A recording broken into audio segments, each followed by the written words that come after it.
Bienvenue à tous, on parle Europe sur Radio VFM avec Maël Berthélémy du Créant Europe Direct et on va poursuivre notre série spéciale Europe et développement durable aujourd'hui avec un autre partenaire de la Fête de l'Europe, c'est l'association L'Étape. Avec nous Clémentine Libois, chargée de développement mobilité au sein de l'association. Clémentine, bonjour. Bonjour. Alors vous travaillez pour l'association donc L'Étape à Vire mais également sur d'autres secteurs.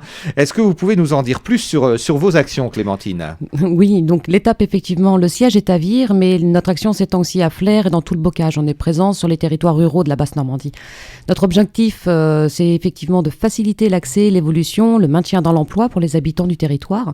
Et cela passe bien sûr par une aide à la recherche d'emploi, un accompagnement social, une aide à la création d'entreprises, une sensibilisation à l'égalité homme-femme et bien sûr la mobilité. La mobilité. Alors, quelles actions réalisez-vous sur la mobilité ?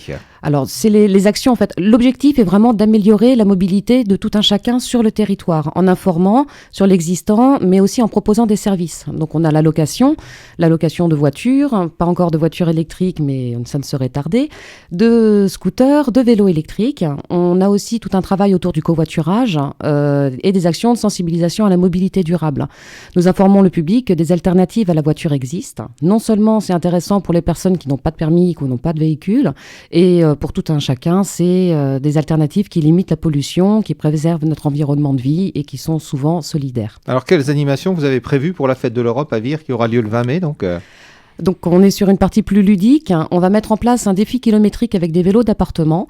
Donc, tous les visiteurs de la fête seront invités à venir pédaler. L'objectif, en fin de journée, c'est de relever les compteurs et de voir sur une carte jusqu'où, tous ensemble, en pédalant, nous sommes allés.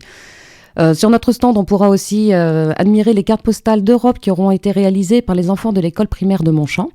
Et ces cartes seront reprises pour être envoyées par un lâcher de ballon qu'on organise dans le cadre de la semaine de la mobilité, avec le village mobilité, le 18 septembre à Vire. Très bien, qui avait eu déjà beaucoup de succès l'an passé, oui. Donc on note dès maintenant la date. Pouvez-vous nous donner quelques exemples de modes de transport innovants alors en Europe, Clémentine ? Donc le covoiturage explose en ce moment partout en Europe. Donc les Européens partagent de plus en plus la voiture pour aller au travail, pour voyager. Mais au-delà de ça, donc il y a des bus publics, notamment on peut citer la ville anglaise de Bristol qui carbure grâce à la fermentation des déchets et des excréments produits par le biométhane qui alimente le bus. Donc ce sont nos excréments finalement qui alimentent le bus. On a des initiatives intéressantes comme à Pontevedra en Espagne où la ville a fait le pari de enlever complètement la voiture du centre-ville parce que c'était un fléau et ça a eu mauvaise presse et à l'arrivée les petits commerces revivent, les rues sont plus animées, l'air est plus léger, les habitants ne sont plus coincés et c'est un vrai pari gagné. On a aussi l'innovation en matière de transport qui est vraiment en plein boom avec des grosses idées qui fusent comme des idées de capsules pour faire du transport individuel avec des bus qui seraient au-dessus des voitures, un projet chinois ou encore le tube qui relie San Francisco à Los Angeles en 35 minutes, pareil avec un système de bus capsule à grande vitesse.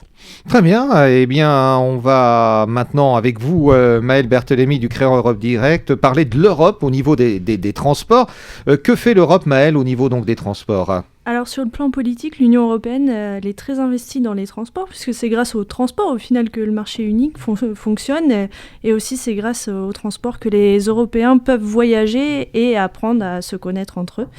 Donc les 14 et 15 avril dernier, les 28 ministres européens des transports se sont réunis à Amsterdam et à l'issue de la réunion, ils ont réaffirmé leur volonté de renforcer les connexions entre les différents territoires d'Europe via des routes, des lignes de chemin de fer et une meilleure gestion des lignes aériennes. Ils ont aussi rappelé la volonté des pays européens d'aller vers une majorité de véhicules à zéro émission de CO2. Et en fait, leur chouchoute, c'est bien sûr la voiture électrique qui sera même sans conducteur, donc autonome. Ouais, c'est-à-dire une voiture qui se conduit finalement, Clémentine, toute seule alors ? Oui, toute seule. Donc, on n'a pas le droit de citer de marque, mais il y a déjà des concepts et des projets qui sont connus de tous. Ça va ressembler à ça dans le futur. Alors, faut pas imaginer encore de voitures volantes, mais des voitures non polluantes qui se conduisent toutes seules. Bon, merci en tout cas à toutes les deux pour ces infos. On vous retrouvera à la Fête de l'Europe, donc à Vire, vendredi 20 mai, sur la place du Champ de Foire. Et on pourra évidemment participer au défi kilométrique et à la tombola pour gagner des paniers bio. À la semaine prochaine sur Radio VFM.